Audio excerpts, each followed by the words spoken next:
Hello, everyone. My name's Aaron Christensen. This is Horror 101 with Dr. AC, celebrating classic horror throughout history with new episodes every Friday night. Tonight, we're celebrating the 50th anniversary of Pupi Avati's The House with Laughing Windows from 1976. Avati has only contributed a few horror films to the genre, but all of them are significant. Far from the visual and violent excesses of Argento and Fulci, Avati's horror films are quiet and subtle and absolutely terrifying. The House with Laughing Windows doesn't conform to any of the conventions we've come to expect from Italian horror. It contains very little violence and lacks the bright colors, rapid pace, and loud soundtrack that were virtually de rigueur when the film was released. Lino Caplicchio plays a young artist named Stefano. Stefano is sent to a small rural village to restore a faded fresco to the walls of a local church. The fresco, a disturbing painting depicting the brutal death of Saint Sebastian, compels the young artist to investigate the mysterious death of the painter. It's hard to explain what makes The House with Laughing Windows so terrifying. While viewing it, one almost has the sense the film, much like the fresco itself, tells a story that is not for human consumption, that has been smuggled away from some dark force, and by watching it, we are breaking a long-standing taboo and perhaps unleashing a curse. And Avati's contemplations on the church and religion are especially surprising considering his standing as a devout Catholic. The House with Laughing Windows is often considered a giallo, but it is unlike any giallo you've ever seen. Come with us as we explore the magic, the mystery, murder, and the monsters that live within, the secrets of a small town, and the darkness that lurks in the sunlit horror. We're celebrating 50 years of The House with Laughing Windows, and we have an incredible panel to chat about it with me. Let's bring everybody in, and let's say hello to Steve Archacki. Ciao. Lynn Morris. Buongiorno. Jorge Didaco, beaming in from Portugal. Hello, everyone. Thanks for having me. Nathaniel Thompson. Top of the morning to you. Everyone else is being Italian. And rounding out our sacred circle, Brian Martinez. Everybody already took the good one, so I'll just say hi. And we're going to be chatting about The House with Laughing Windows from 1976, celebrating its 50th anniversary, and we will be talking spoilers because we have to. I've called you all together really just to explain this movie to me. Thanks for coming on and welcome. This is a movie that I think we all came to as giallo fans, but it is one of the most atypical gialli that there is out there.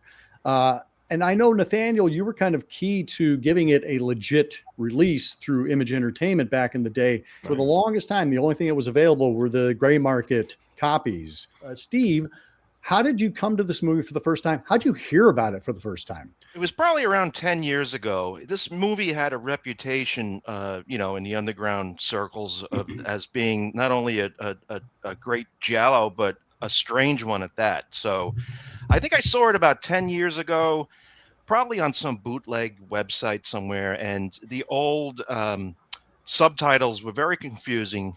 So when this new release came out, luckily enough, my children got it for me for Christmas. So I've already watched it 3 times. I mean, it is just a beautiful, beautiful film. And that new release is from Arrow Video, and we will definitely be talking about that because, as I was saying backstage, this podcast could just be an advertisement for that release because it is truly a marvel. Lynn, how about you? How'd you hear about this one? I'm a huge giallo fan. I'm a huge Italian horror movie fan. And so I think I just, in the course of my renting, came across it. I would say 10-ish years ago. Do you remember what your reaction was when you saw it for the first time? Loved it. Loved it. It's one of my 2 favorite gialli. George, how about you? The first time I saw it was around 20 years ago on a bootleg Italian copy, I think. It wasn't an unsubtitled one. And I already knew about Pupi Avati. São Paulo International Film Festival brought some of his new films there. So I had seen Arcane Sorcerer and other films from him. And this helped me contextualize a bit Pupi Avati into the house with laughing windows. It was never I only learned later about the giallo thing. It was the Gothic aspect of house that attracted me and opened some things, because Arcane Sorcerer got me into the Gothic thing of Pupi Avati, and house only confirmed that. Giallo came a bit later into the strangeness of what the whole film is. I think Gothic was the aspect that brought me to it. The Gothic aspects. Yeah. Nathaniel, how about you? So I go way back with this one. I first read about it as a kid when Phil Hardy's Encyclopedia of the Horror Film came out, and there was they had these write-ups of all these movies. This is like all the genre land films, the Coffin Joe films were all written up way before you could actually see them, and so that book drove me nuts because I was like, these movies all sound amazing and I want to see them. And he also spoiled the ending, by the way, so I knew the ending of this movie before I even saw it, which was obnoxious. But yes, it was a long time before I could see it. I think it was Video Search Miami, I think was a bootleg outfit out of Florida back in the day. And like, they were the first ones, I think, to actually get an Italian TV broadcast, and they subtitled it themselves. Not great subtitles, but that was the first time I actually got my paws on it. And yeah, it blew me away. I've been dying to see it. But at that point, way back then, the only Pupi Avati film you could see in the U.S. was Zeder, which was called Revenge of the Dead, back on VHS. So yeah, I was just chomping at the bit to see his other films, and yeah, it definitely did not disappoint me. Yeah, Revenge of the Dead had a great video release cover art. Yeah. It was like a zombie like tearing through a sewer grate. That is nothing like what the movie is at all. I feel like anybody who came to Zeder / Revenge of the Dead was going to be sorely disappointed. But I think if you come back to it and appreciate it for what it is, as opposed to what it's sold as, it's a whole other beast. Nathaniel, I will come back to you because I want to talk about kind of like your role in bringing it to home video. Brian, how about you? We've talked about this one on our friend Ian Simmons Kicking the Seat, Accademia Giallo. How did you come to this one for the first time? I just want to add real quick that it's an honor to have somebody like Nathaniel here, who was instrumental in that previous release. So that's freaking cool to me. But I will say that when I first discovered this film, I wasn't looking for a giallo. I wasn't looking for, I was just looking for more like cool Italian stuff. When I came across this, it was, much like the gentleman here. It was a bootleg way before any kind of releases were out there. I worked at a Coconuts movie music store years ago, and I had the ability to like order stuff from there, so I would just order stuff for the store just so I could watch them. And this wasn't available, so I was like, because I remember watching it years ago, like on a crazy bootleg. So I wasn't too keen on like like the new releases back then or whatever when they were coming out, and I would say the early 2000s. So looking for this for a long time after I watched it was like a challenge. And then finally, I would say within the past 10 years, like, you were able to actually like find some decent scans of it. So I was able to enjoy it better on the second time around. And then even watching it for Accademia Giallo, and then this, like I said in the previous episode, I think this film just gets better the more you watch it. So I'm happy to discuss it today. Well, and I also feel like it's a movie you need to watch multiple times because there's so much going on in this. Like I have a list of notes where I was like, is that going to come into play or not? Well, what's funny about like what you just said, like I watched the Accademia Giallo episode before this just to see like what can we bring or whatever. So there, I do also have multiple questions because I feel like we have like a field of professionals amongst us here. So yes, it's a vaunted group. I'm so glad to have this crew. I came to this movie through one of my horror mentors, David White. I was doing a play out in just a suburb of Chicago, and there was a Hitchcock marathon going on American Movie Classics at the time. And so I was talking about the Hitchcock movies I was seeing, and David said, "Are you familiar with Dario Argento?" And I said, "No, should I be?" And he's like, "Well, he's the Italian Hitchcock." And I'm like, "Oh, okay. I think I've heard of maybe Suspiria or something." Well, like any good horror buddy, he immediately showed up the next night with like 3 different movies. He's like, "Okay, watch this one, watch this one, watch this one." And he had written an article for the Horrorwood webzine. This is the July 98 issue. And here's one of the opening passages. "There's nothing quite like an Italian horror film. As a genre, they constitute the missing link of the cinema world, straddling the fence between cerebral art films and base exploitation." He talks about the opening credits of Pupi Avati's House with the Windows That Laughed feature a yellow-tinted male torso spinning in space. Periodically, a hand brandishing a knife plunges into the man's chest. The gentle tinkling of a piano is broken by the sounds of his screams and a menacing voice. "The colors," the voice repeats, "the colors." So that was my introduction to House of Laughing Windows. I didn't get to see it for maybe 20 years later. And Nathaniel, again, this is where I'm going to throw the ball to you. Could you tell us how you were kind of instrumental in bringing this to Image Entertainment? Sure. So at Image Entertainment, I'd started there, I think, in 2001, and I was there for about 10 years until they wound up getting bought out. But I was what they call a brand manager, so I was handling something weird lines and things like that. But one label we had was called Euroshock, and it was basically, yeah, there you go. And so we would handle things like, the Mario Bava films and Lucio Fulci films, stuff like that.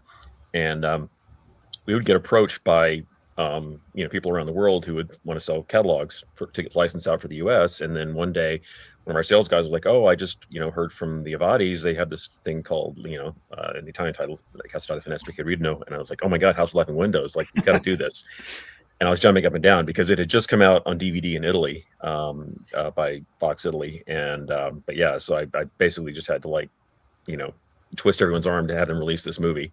And of course they bit because we had done Zeder way back in the day on DVD. It looked like crap. It was a really terrible master, but House of Laughing Windows, luckily the Avatis themselves had restored it and it looked nice. And so, yeah, we put it out there. It was first time ever released in the US because it never got a theatrical release over here, obviously never hit VHS. But yeah, so thankfully my jumping up and down, insisting for about 3 months paid off. And yeah, I think a lot of people seem to have their minds blown when it came out because back then in America most horror fans had never even heard of it, and so yeah, it was very cool. And after that, it was gone for a long time, like it went out of print. Yep. And then until this Arrow version came out, so it's kind of like a long drought in the U.S. until we got it again, until they restored it, again for 4K, thank God. But yeah, it's my tiny role in the movie's history. I'm very glad that it all worked out. Well, that 4K UHD release that Nathaniel referenced is from Arrow Video. It came out last year, and it is truly a thing of wonder. It is such a beautiful print. There are a couple different commentary tracks, including friend of the show, Troy Howarth. And then there's a couple of different featurettes, one with Kat Ellinger and one with Chris Alexander. So highly recommend folks who are fans of this movie to pick up that release. Speaking of this movie, what is this movie about? I'm going to pass the ball over to you, Lynn. You mind giving us just kind of like the briefest of synopses? Like, what is House with Laughing Windows? For me, Italian horror, not necessarily just jolly, but Italian horror kind of, there's like the city horror and there's the bucolic horror. And this is the bucolic horror, I think the best of the batch. It's about an art restorer who comes to a small Italian village to restore a fresco in a church, and many mysterious things begin to happen, including murder. And it's one of those movies where all the villagers seem to be in on whatever this big secret is, because there are lots of people doing this, looking mysteriously at the hero. And it goes off in many directions, and it does not always make a lick of sense, and I don't even care. Yes, as I was making all my notes, I was like, is this just another red herring? Is this just information? It's almost all red herring. Right. And I feel like that's part of it, though, is that it's so dense with information that you're being barraged with what am I supposed to hang on to follow the mystery. Like somebody else said, I mean, I watched this 3 times in advance, and only this last go round was I like, okay, I think I've got my scorecard all filled out where I think I understand what most of this has to do with anything. But yes, Stefano is our restorer who comes to, and I'm not sure where it sounds like he's a local, like he's not from the big city. He's a local artist, and that's part of the attraction is that we're going to have a local artist restoring this, because they want to make the fresco one of the cultural attractions, which I thought was, as our Solmi, who's our kind of the mayor, who's trying to get things whipped up. He talks about the 4 attractions being fresco, women, the water, and silence. And as you mentioned, Lynn, there's a lot of silence in this movie because nobody's talking about what's going on.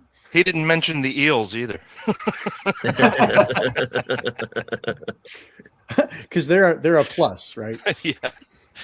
As you mentioned, Lynn, this is an atypical giallo in that a lot of jolly that we talk about on the show, Brian, is about, like kind of the hallmarks of the jazz and the black gloved killer and, the sexy women. And there's not a bottle of J&B in sight in this movie. And I think that's kind of one of the things that's really attractive about it, is that it is none of the things that we think of when we think of Gialli. Brian, what are your thoughts on that? I've always had like struggles looking at this film as a Giallo, you know, calling it like, oh, let's watch a Giallo tonight, and then putting this one on and being like, wait, like what the hell? I think it's the deconstructions that kind of make this a Giallo, you know what I mean? So it's like, you know, like when you go to a fancy restaurant and it's like, it's the dish, but it's deconstructed, so it's like different, but it's the same dish, you know, same flavor, same everything, but it's just presented in a different way.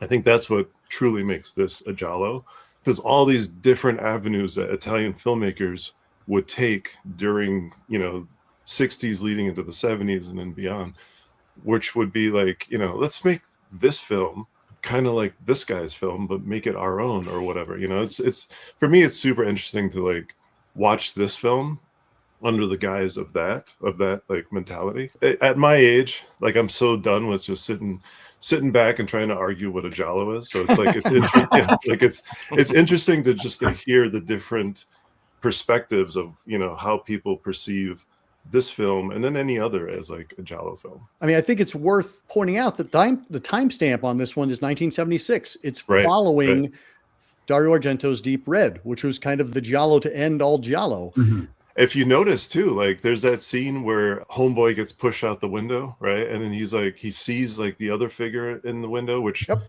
to me, it harkened right back to Deep Red. So it was like, wait, that's like sort of, you're taking the pieces that you just saw in this film and then you're creating something completely different.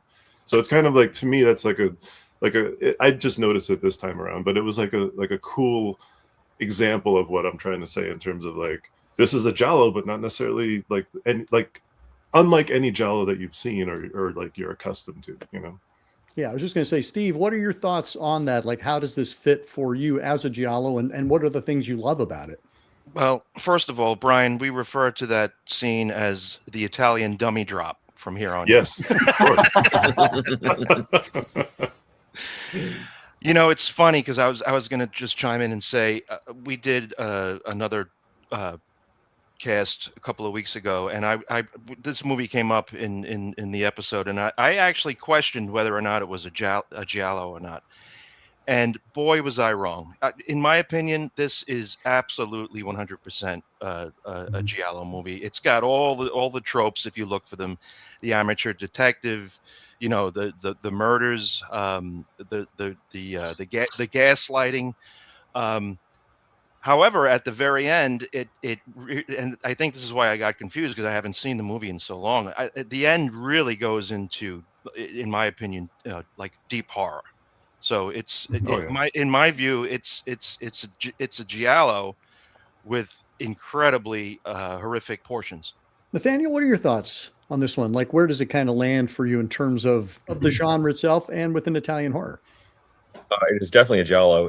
You mentioned Deep Red, and there is this fascinating because the Giallo had it was on life support basically when Deep Red came out. It was very much on the way out, and Deep Red sort of kickstarted again, but it took on much more of a horror feel than it had before. And so from around 75 to 78, you get this fascinating period where they're suddenly experimenting with what a Giallo is, and I think it kind of ends with probably Lucio Fulci's The Psychic is kind of like the dividing line where that stops. But you have more supernatural, more uncanny stuff. This falls into that camp, and obviously it also harkens back to Lucio Fulci's On Torture Duckling, which is the other great provincial Giallo film. And also one people keep arguing how much of a Giallo is it, because again, no black gloves, you know, no J&B, all that. You know, the victims are all kids, so it's like, how's this a Giallo? But it is. And of course, the other big thing, and now, as you said, we're going to spoil this, but I have to mention that, you know, you find out that one of the two killers is a priest, which is something that had been going on since, I'm going to spoil these other movies, but Who Saw Her Die obviously was the one that kicked it off, where is it or isn't it a priest, and Duckling and all these movies. So whenever you see a priest in one of these movies, you're like, yep, killer. So although this one throws you a big curveball when you find out who the priest really is. So it is and it isn't. But Avati is definitely playing around with it, and it's worth mentioning this was also supposed to be a much bigger international film. They were going to shoot it in English originally. It was going to have a much bigger cast, and so by the time it actually got scaled down, that it was much more of a local production. That it was actually shot in Italian. Like, this is one where they never even bothered dubbing into English because it would have been god awful. If you've seen the dub for Untortured Duckling, how bad it would have turned out. Had it been a much bigger film and not had that kind of local feel, I don't think it would have been the same movie. And I think it kind of worked out for the best. That's what we got. And this is a movie that, as I mentioned, a lot of people come to later because Pupi Avati's not known as a horror director. He has done some genre efforts. George, I'm going to throw the ball to you in a second, because you came to the film through Avati as opposed to looking for another Gialli. What are your thoughts on like where this fits in his career? I like what Brian said. It's a giallo, but a deconstruction of one. It's stripped down to its very essentials.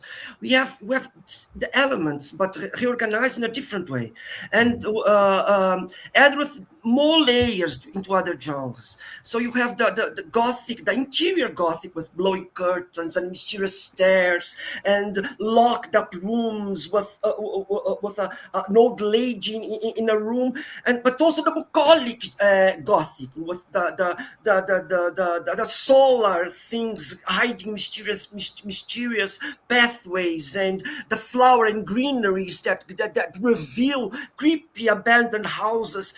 This is the elements of the solar Gothic, and there's also bits of folk horror too. I think this melting pot of genres helps the film being absolutely off kilter, because it's a strange one. It keeps us in a strange mood at the edge of our seat, because we're never sure what's going to happen next. I think this melting pot of genres keeps this atmosphere of uncertainty and fear and strangeness and dreamlike, and it's a limbo zone. This is the Emilia-Romagna region, so there's lots of mysteries, of tales and things that stories that keep from one generation to another. I think this helps create this element, and I think that's what attracts Pupi Avati in most of his films. It's this melting of this mix of different genres and different tropes, different hallmarks, so rearranged in a different way. I think that's what that attracts me more in House of Laughing Windows. And we get it from the very opening shot. Like it feels like something you wouldn't think, as you mentioned, Nathaniel, like we have seen a lot of Gialli at this point. And to the idea that we're going to see something that feels completely original and striking in the way that opening sequence is, the sepia toned, body turning in space, and the screaming and the slashing, and then the titles just going up over all of that. And then you have that kind of weird recitation of the colors, and I'm dying, and we don't know who's narrating that. Like, is it the person that is, we're seeing on screen? Like, where is this voice coming from? It's such an incredible opening sequence. I'm just curious what people's thoughts are about that. Syphilis. There's so much talk about syphilis in this movie. That's what punched me in the face. Like when I first watched this, I was like, wait, what did I just hear? Smooth like syphilis. Yeah, I mean, even after that opening, with the sepia tones and that crazy, soundtrack, even the cinematography in this movie and the way it's shot, everyone, it's has the earth tones and everything seems a little bit more muted. You could compare this probably to Don't Torture a Duckling in that aspect, but as Brian said earlier, this is the complete opposite look and feel of like a standard typical Case of the Bloody Iris or something. It's the complete opposite. I love the cinematography and the muted colors. It just gives the whole film a sense of dread right from the get-go, in my opinion. I agree. There are several shots. Usually it's when Stefano is coming upstairs, that narrow stairway. It's like a handheld camera, and the image just like, it almost looks 3D. Because it just kind of shimmers, and there are about 3 times where it does that, and I just find those shots so beautiful. Not frightening, but they leave you kind of unmoored. It just adds to the dread. There's a lot of dread in this movie. Yeah. Hey, Nathaniel, question for you. I mean, the new scan just looks so incredibly beautiful to me. Do you think this movie ever looked this good, even on the day it was released? I have seen a 35 print that looked amazing, but like Oh, yeah. definitely not on home video before. That's It's for just sure. They did it's a really just great job restoring it. I it's mean, and it's beautiful. the level of detail I think helps. There's some shots, because it's also worth noting a lot of this film takes place in broad daylight. Yeah. Which Yeah. I love horror movies that do that. It's kind of like it's that the Let's Scare Jessica to Death Wicker Man effect, where it's like the creepiest stuff happens like out in the open and broad, when the sun is like at its height. And you get those cool shots where the sun is kind of shining through the fields. It's all sort of Yeah, refracted, yeah. and like you see people standing in the distance watching him, and like that stuff is just super creepy. But I love the way that it sort of upends your expectations. And that opening, as you mentioned, it also throws you off because you think you're watching a giallo and it opens up with looks like basically a naked guy getting stabbed to death, which is not normally what you get. It's usually a woman, in a giallo, and so it's the whole ambiguity with the dead painter. It's like he's painting himself with as a female nude, but with his face, and that he's getting his sisters to kill these guys for him for his own gratification. It's almost like it's kind of like a precursor to Cruising in a way. If you the more you go back and rewatch it again, there's some really strange backstory stuff going on. You mentioned Wicker Man, and George mentioned cult horror, because I wanted to say we have that similar thing where the entire town is complicit. Mm-hmm. And I'm curious, I wanted to throw that out to the panel. Why do we think that is? Why do we think that they are all kind of willing to cover this up? Coppola, our chauffeur, like he's somebody who has escaped sister's clutches at one point, and they've said they've kept him quiet with drink. But why? Why would they all agree to this, other than the fact that this is a village full of broken people? Because it feels like Solmi is a new character in this cast. He's recently there and trying to revive the town. But yeah, I'm not sure. I wasn't sure about that, but it's definitely baked in that everybody is in on this. Everybody is willing to look the other way. Yeah, that was just- the first question I had was like, who commissioned him to come in? Was it Salmi or It was is Solmi, yeah. It was Or Solmi, and Lidio? his friend Antonio recommended him to Solmi to come in. Yeah, but at the end, Salmi, sells him down the river. He doesn't answer his call outside of his flat there. But then So calls the it's just- police. Yeah, exactly. It's just it's, Yeah. it's typical Italian. Because they don't have, they only have the one cop in town. So, Well, I was gonna say it's like an artist, right? Like, and his troubled family or whatever. So it's like, why does the town go to these lengths to hide this secret or whatever? Because it's not like I've seen other things, right? Like say True Detective or whatever, where they're trying to hide this secret, which is part of a bigger thing and this bigger underground whatever. But I don't know, if I was part of a small town and I noticed an artist doing stuff like that, I'd be like, wait a minute, that guy right there, he's up to no, you know what I mean? I don't know why that's one of the things where I was so interested to just aside from the hand at the very end, on the tree, I'm just more willing to hang back and listen to the professionals. well, you don't get to hang back, Brian. I'm going to keep pulling you forward.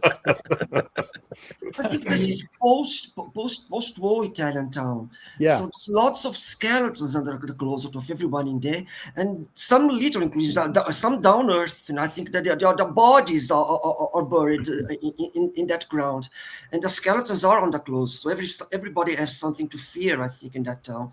Fear is very palpable in everyone in there.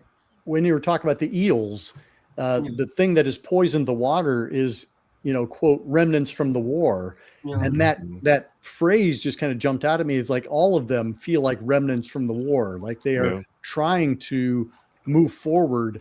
And maybe that's it. They have something to be gained by only turning this place into a tourist spot.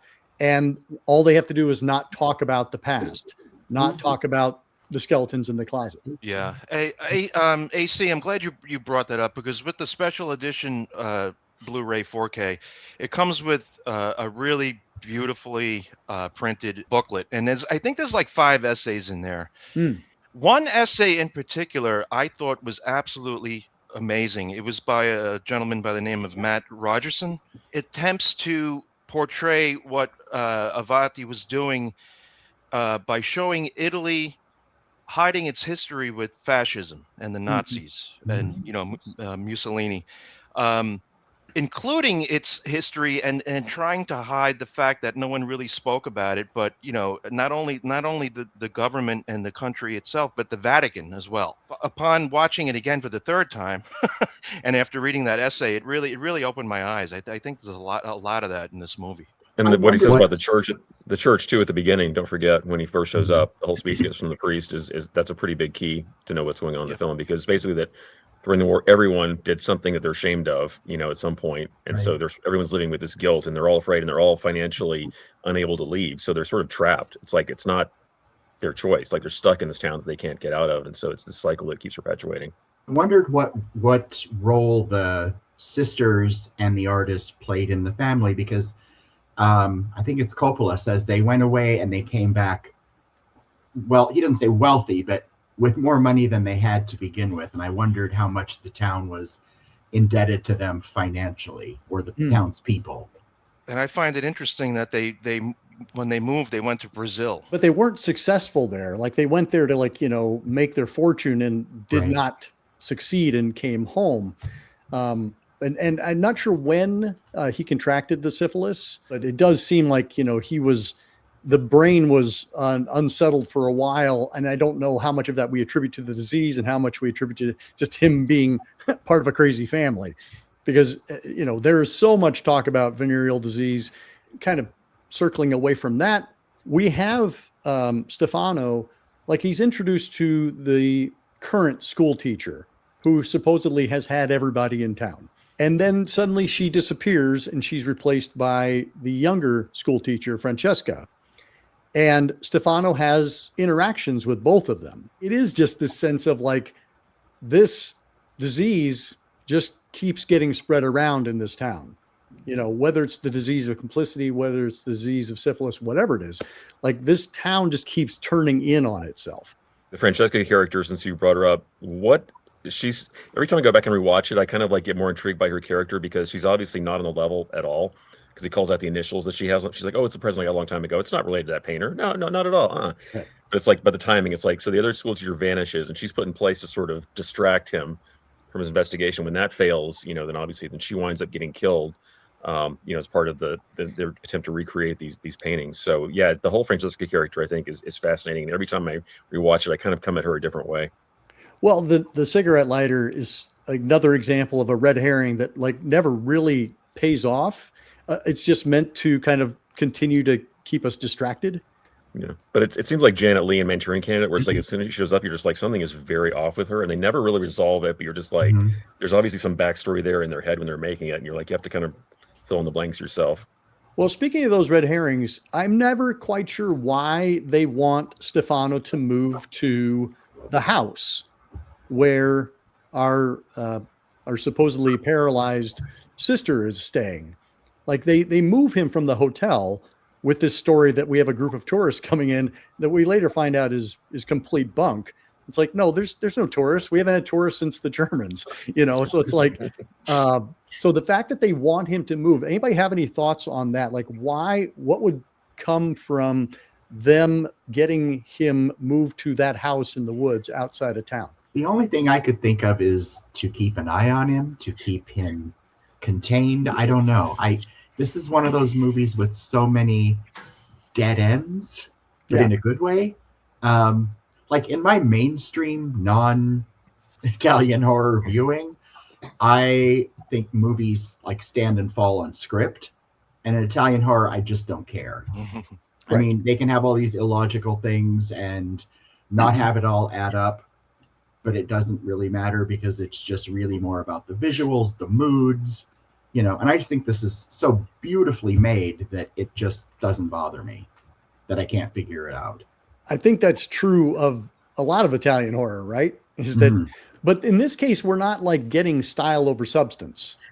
We're not getting like distracted by elaborate camera moves or colors or naked women or anything like that.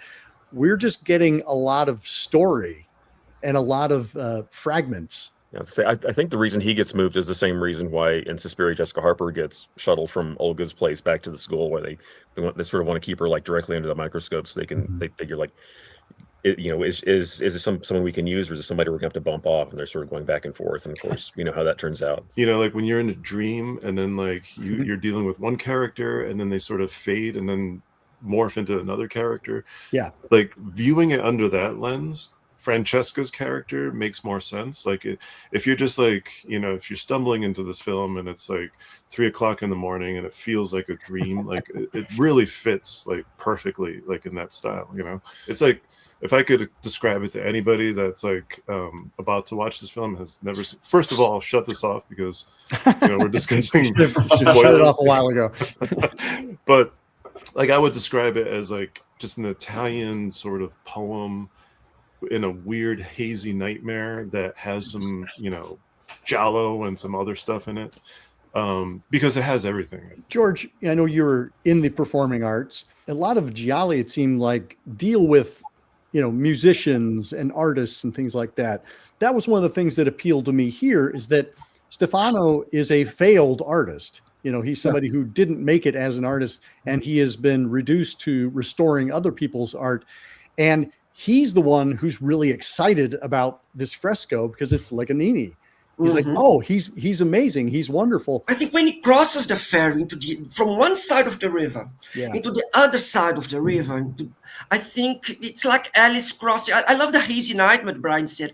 I think it's like Alice crossing into the mirror, because we know you will be dragged into dead ends, like Lynn said. You will be and finally stabbed. I think you will experience the full experience of the other side of the mirror, of the other side of the river. And yes, I think he's an artist, and I think it's important to say, going back to the opening credits, that Saint Sebastian, that reference to the Saint Sebastian thing, not just the Saint Sebastian with the arrows in it. Right? It's Saint Sebastian as with the two Saint Irene and their maid. So we have the duality of both the stabbings, the perpetrators, and the healers, the healing. So healing and death and healing, death and birth, or giving birth to something. I think that's something that happens during the film. And I think that's what attracts him in the restoration. That can open the space of physicality between death and something beautiful and something fresh and something fascinates him. That portrait. I don't know if I don't think I'd hang that one in my dining room. I don't know. Yeah.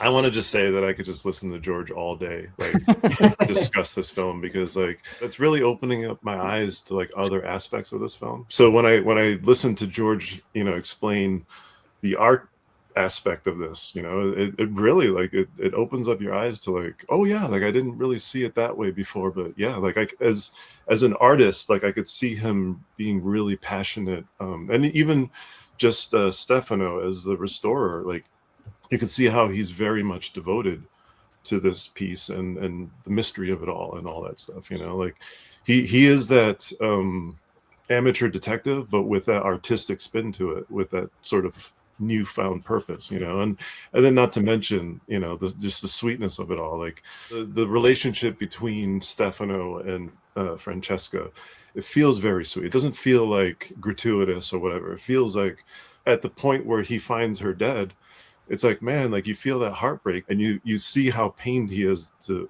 for him to discover her this way or whatever. So I think like sometimes the victims don't really matter. They're just there to like paint the beautiful picture. You know? You're there for the trappings. You're there for the body count. You're there for the mystery. Yeah. This one I do think digs a little deeper into that emotional level. I just wanted to touch back to the fresco itself. You kind of realize after the fact, it's solved the mystery right from the beginning, because the sisters are in the painting. But we don't realize that until the very, very end. And that's why I don't know who or why someone comes in with acid and destroys it, because the answer's been there all along. Maybe now that Stefano is starting to figure it out, they need to destroy it so he can't go to the authorities. I don't know. But one other thing I found interesting about not only the murder of Francesca, but then they kill Lidio, who raped her, because he's ruined the sisters' plot as well, because they wanted to kill Francesca, and he did it, and so they kill him. I just thought that was really, another layer of weirdness in this movie. I hadn't thought that he had killed her. That's fascinating. Okay. Did everybody else know that? Well, I don't know if he kills her, but he ruined her. He raped her and ruined Yes, he did. their He plans. did that. And that was the thing that kind of came to me, was like the sister just go on like a roll. They've been presumably kind of parceling these murders out so as not to murder everybody in town. Yeah. And it seems like it's consistently Father Orsi who is doing the murders, because I can't imagine our sister Laura doing the dirty work. Something literally just occurred to me this minute. Whether he kills her or not, he has raped her. One of the very first words we hear are, "My colors, my purity." Mm-hmm. And so even though she wasn't a virgin, she's been raped. Maybe in their mind, she's now impure. I don't know. But I just thought it was interesting that they killed Lidio because he ruined their plans. Lidio is kind of our village idiot character, certainly a red herring, although he's clearly involved. So he's, I don't know, a pink herring? Just a regular herring? I don't know what it is.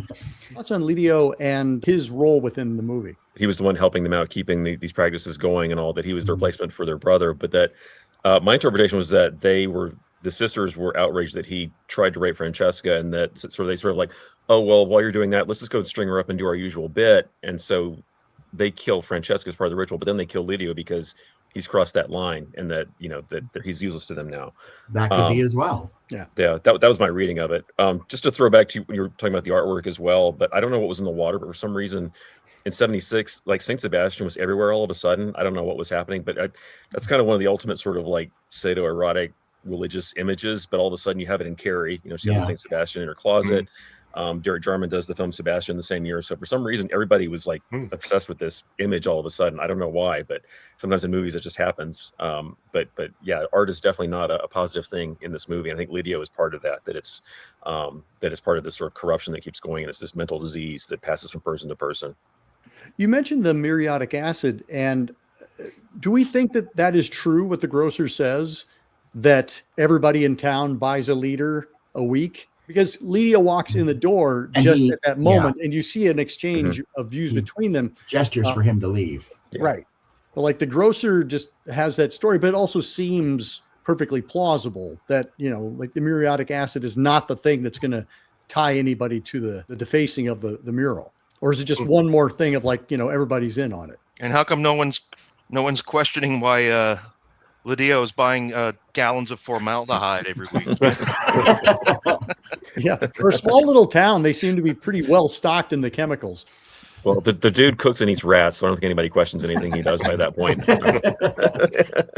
One other lovely touch, the mystery of the purple flowers, the flowers that continue to show up. I think we can guess that it's Mrs. Poppy who is consistently bringing them, but we only find out her relationship to Lignani later, and even then we don't really know what her fascination with him was. They say that he could not get anyone to pose for him. That's why he ends up painting dead people, is because they can't say no. Any thoughts on the Mrs. Poppy subplot that doesn't really go anywhere, but it's definitely there flavoring this movie? She's one of the few rich people in town too, based on their, or at least reasonably well off based on their house. So yeah, I think that she was attracted to him sort of in a morbid kind of way that somehow was not reciprocated. That was my read on it, that she was still carrying the torch for him. And he's given her all these paintings that she has on her wall, and that her husband recognizes the value of, but can't sell them because they're not his to sell. And obviously not a very happy marriage based on what he says, as they're essentially living separate lives. So yeah, which is another thing you can read into what you will. Right. But it used to be happy. He does talk about that. We haven't talked really about Lignani's role as the painter of agony. Is that the connection to Saint Sebastian? Well, Coppola said he likes to paint pictures of people who are dying. Right. And there was something about the, again, purity of life to death that he liked to capture in his paintings. And Coppola even says he wasn't that crazy. His sisters were devils. Oh, so yeah, and the irony, of course, being Lignani himself winds up, preserved forever in that formaldehyde, Right. So he gets frozen in time, like one of his paintings. But, while the sisters are sort of like stuck in that moment as well, trying to recapture it. There's a lot of different ways you could read it. But, and of course, then the movie itself freezes at the end, like with Stefano. It's like you don't see Stefano die. He like you assume he probably does. He does bleed out, but the movie just stops right at that point. It leaves you hanging like that as well. I like to think he lived, if nothing else, because like a year or two later, Lino Capolicchio made Solamente Nero. I can't remember the English American title. Bloodstained Shadow. And he also plays a character named Stefano. So, yeah. Well, and he also appeared in another Pupi Avati film a few years back called Il Signor Diavolo, Mr. Devil, which is kind of a sequel to this in a way. It takes place in the countryside, but it's even more about the church and about trying to kill off Satan himself as this kid, and like where they're like feeding the host to pigs and stuff. But yeah, Lino's in that as well. But it's a good double feature if you haven't seen that one. Check it out. I haven't. It's a really cool movie. I mean, the sisters are trying to perform this kind of weird ritual, by murdering people and kind of doing it in front of the corpse of their brother while his voice is playing on the reel-to-reel. There's something so like tactile about that, so specific about it, that is also just sheer nonsense. What are you guys doing? You're bringing him in, you're stabbing, the Saint Sebastian so that he can observe.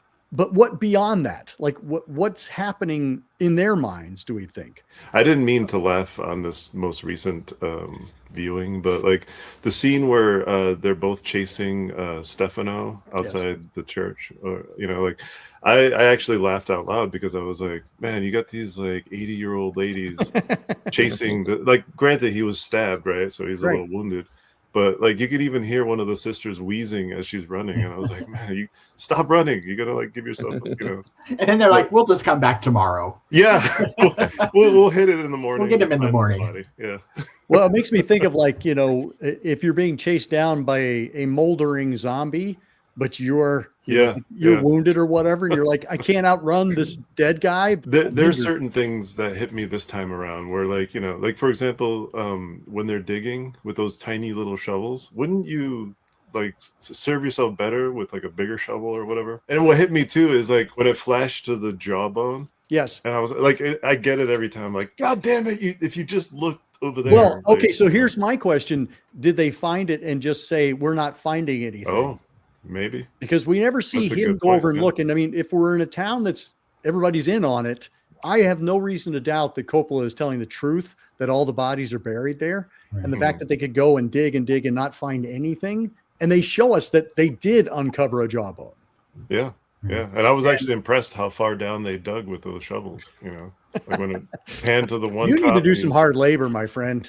Dude, I've worked construction with actual shovels. Now looking at this, I'm like, well, see, it's a small town. They can't get big shovels there. They can get lots of muriatic acid, but not and I'm actually quite sure that nobody here mentioned the sidecar, the little the motorcycle with the red motorcycle with the sidecar. There's a shot actually where he's going back and he's looking for help and he's knocking on doors, and it's that beautiful shot where it's got like that archway of a bridge, and he's got the motorcycle parked. Oh my God, it's such a beautiful shot. Anyway. I saw an interview with Pupi Avati who said that Lino Capolicchio could not drive a motorcycle, so they were pulling it with a rope. And during the middle of one of the shots, they had an earthquake. Oh my God. Yeah, it's funny now knowing that, because every time I see him like, messing with the key and everything, and suddenly you see that's like, hilarious. It's like, I'm glad you also mentioned the house, because we do have that striking house out in the fields. I feel like, because I watched it a couple times, as I said, we see Stefano walking around it initially. Mm-hmm. And we don't see the laughing windows. We don't see the painting that's on the side of the house. I think he walks around one side of it and then goes in that door, and that's when he just never makes it around to the other side. Mm-hmm. That's my opinion. Because it's got to be the same, because it looks like it's the same view on both sides. And that's why I was confused. Like, it looks like the horizon is the same.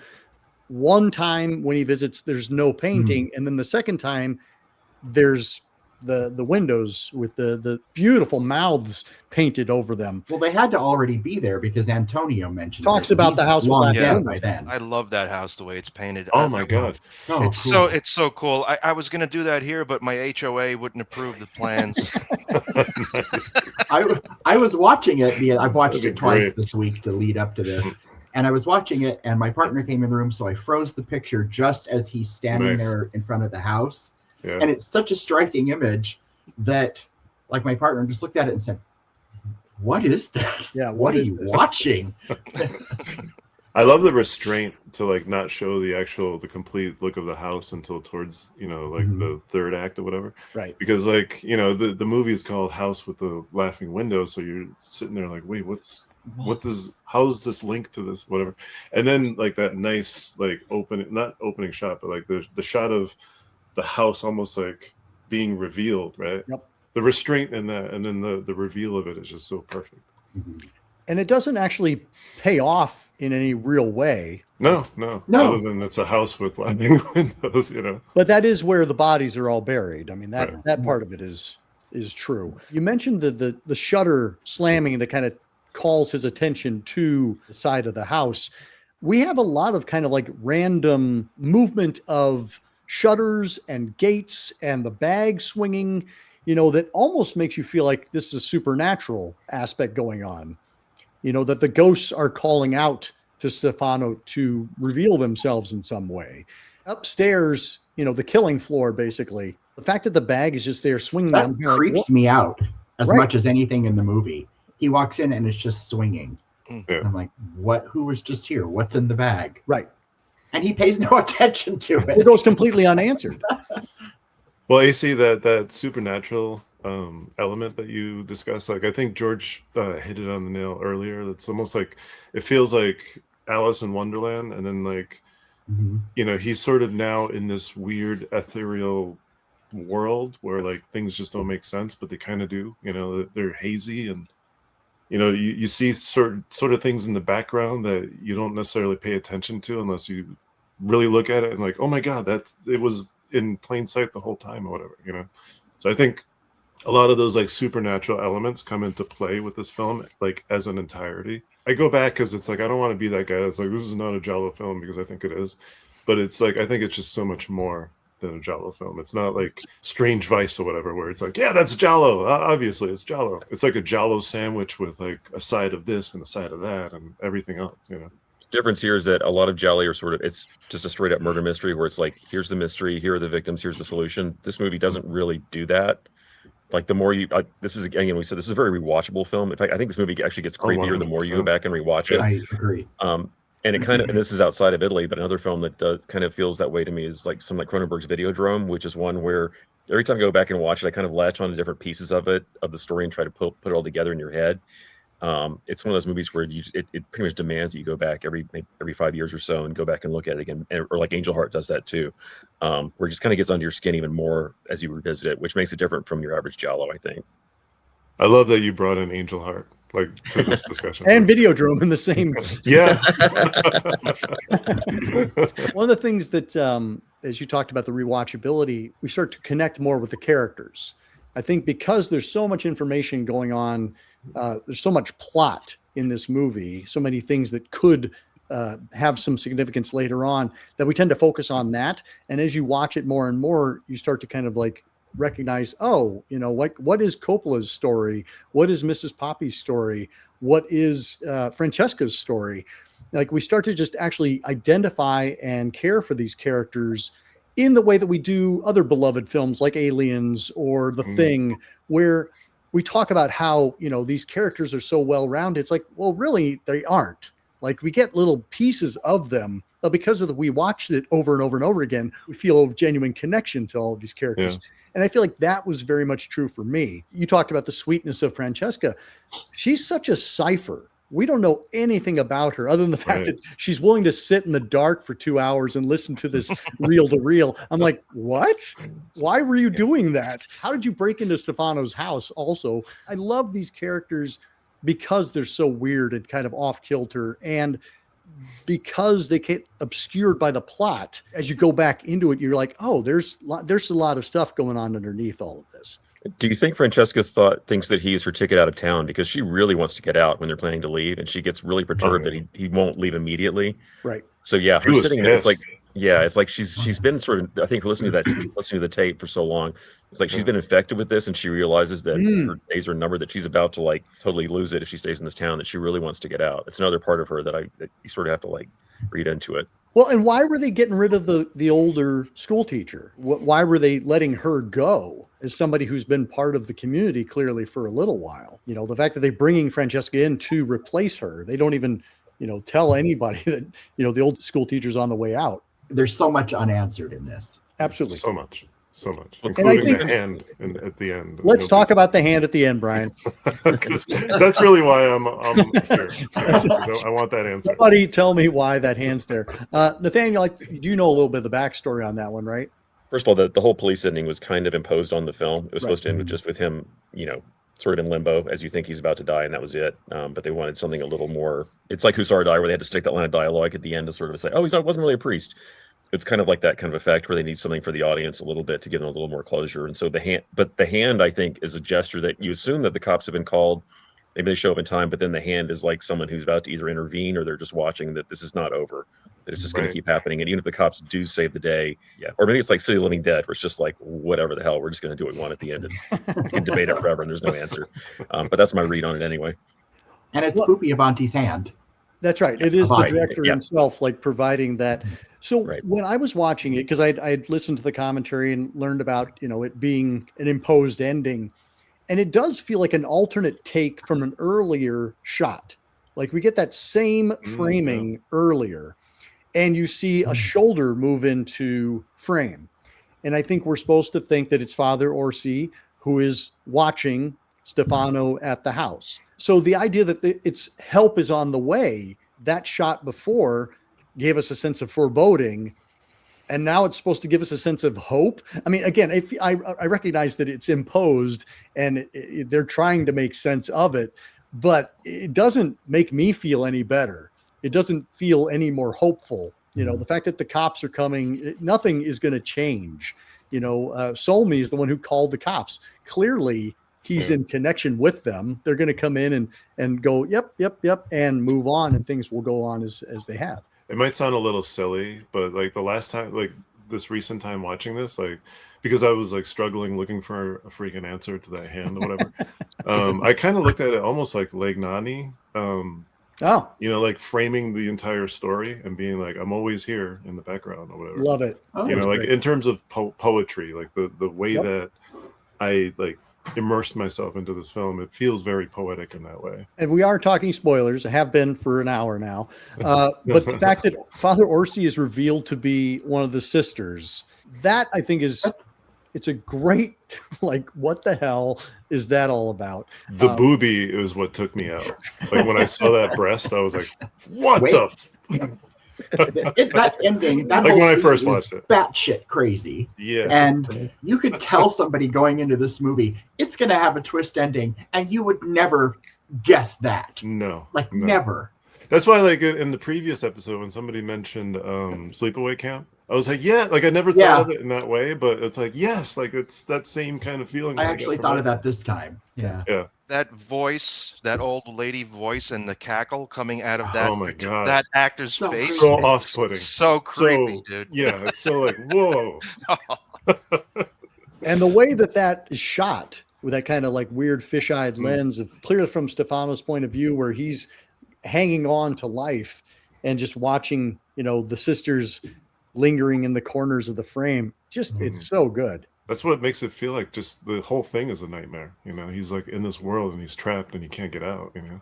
You would think that it would be predictable because by that point, ever since Psycho, you have the whole gender bender thing. Like, you know, it's a man dressed as a woman or a woman dressed as a man, that kind of thing. Crystal Plumage kind of does that too. But yeah, this one really upends it because it never shows you the other sister's face during the attack scene. So you should clue into it, but like nobody ever does, which is fascinating. So yeah, it's just a great little sleight of hand. And that the fact that was sort of the whole idea of where Avati came up with it originally was he found out there was a real priest who was actually a woman in disguise, and that idea he worked backwards from there.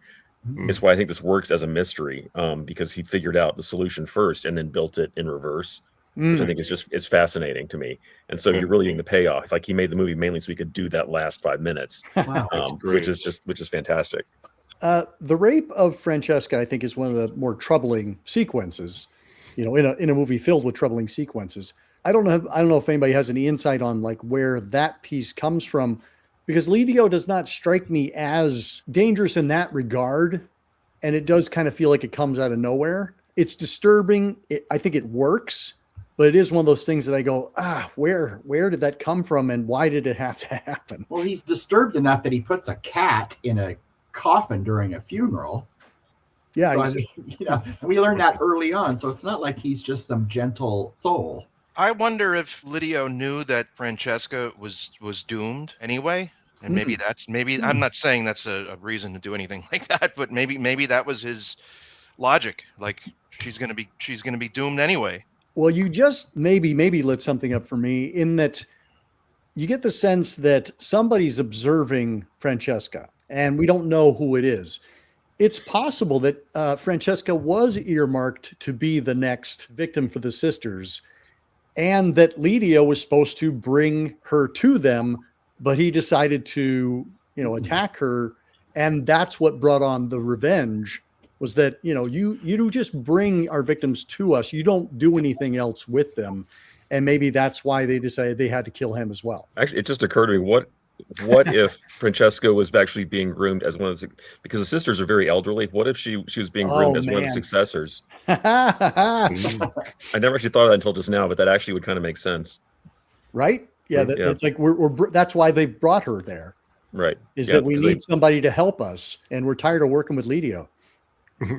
Yeah, it could be. That would also explain the whole chain of murders that happens because of the rape and all of that. Yeah, it really does. It really does. Wow, it's the gift that keeps on giving. Look at that.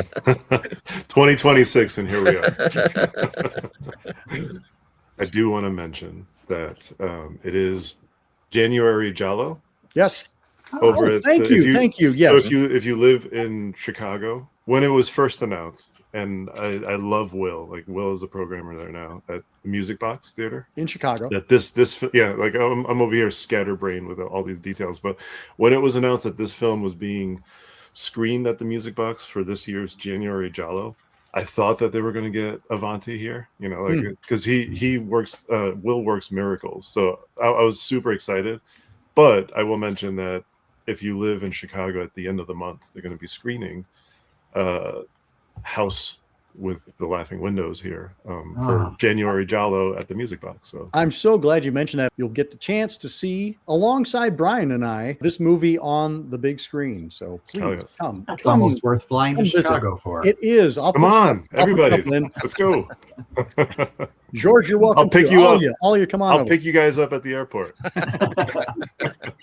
Well, let's circle back around, offer our final thoughts. This has been a fantastic conversation. I think some of us have learned things that we didn't know and have thought things we didn't think before. So this has been exciting.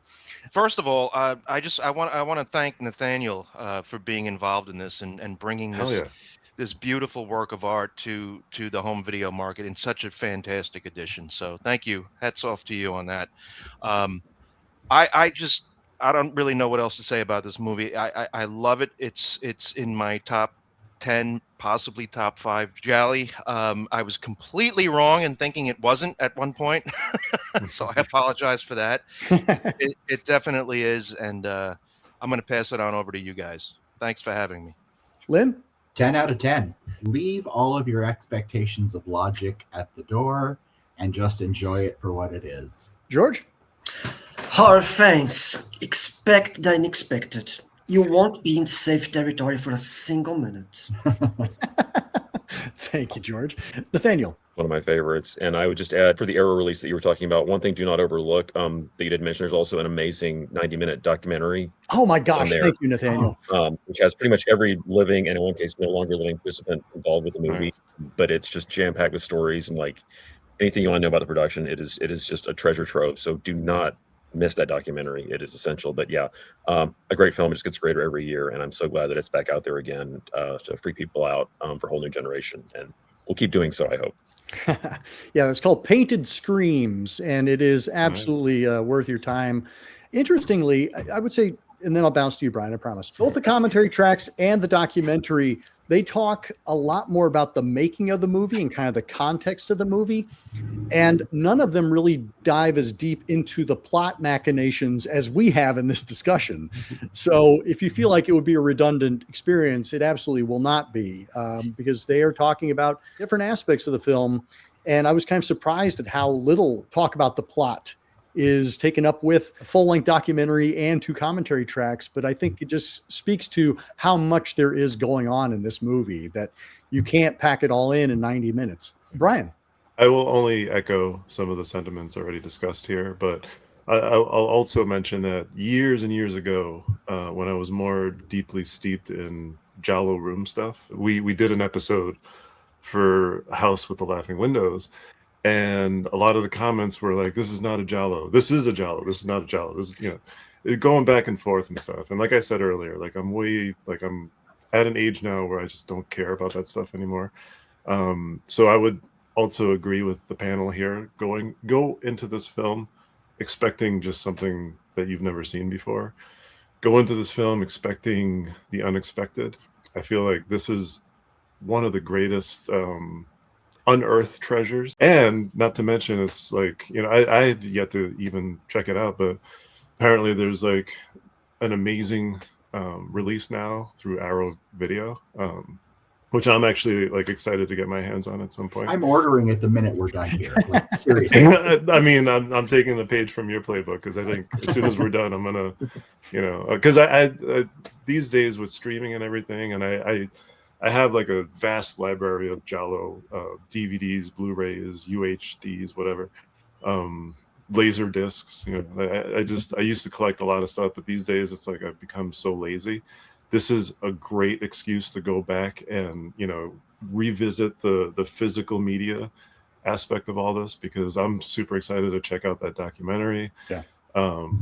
Looks like, I hear it looks great. Like as I mentioned before, like I'm always real skeptical about the new releases that change the look of the film. Like I think years ago when that Suspiria release came out, it's like, oh, now you can see the guy in the shadow. What the hell, But it still looks beautiful, and I think to this film, the way that it's made, I think it's just going to make it sing, Yeah. Thank you, Brian. My final thoughts. I'm gonna read what is spoken, Nani's monologue on the reel to reel, because I think we get so distracted by the titles and the imagery that you don't actually hear what's being said. So I wrote it all down, and so please indulge me. Colors, my colors, coming out of my veins. They're soft, my colors, sweet like autumn and hot as blood. They're smooth like syphilis, and then they go into people's eyes, spreading infection. My colors, they're in my arms, my colors. My God, far away. They go far away, my colors, far away. They are moving away. You have to die for them. Open your insides. Oh, Almighty God, purifying, far, far, far from everything. Purity, purity. These are my colors. These are all of my colors. Son of a whore. Yes, there, my God, there, my God, I feel like I'm dying, there, death, purifying, I'm dying, purifying, I did it, just in time, hold on tight, my colors. It feels so dirty. Don't you now? You feel like you've been infected? Because you have. Yeah. You're like a whore, AC. Thank you all so much. What an incredible conversation, and looking forward to having you all on again very soon. And until next time, keep searching, keep exploring, and keep sharing the scare.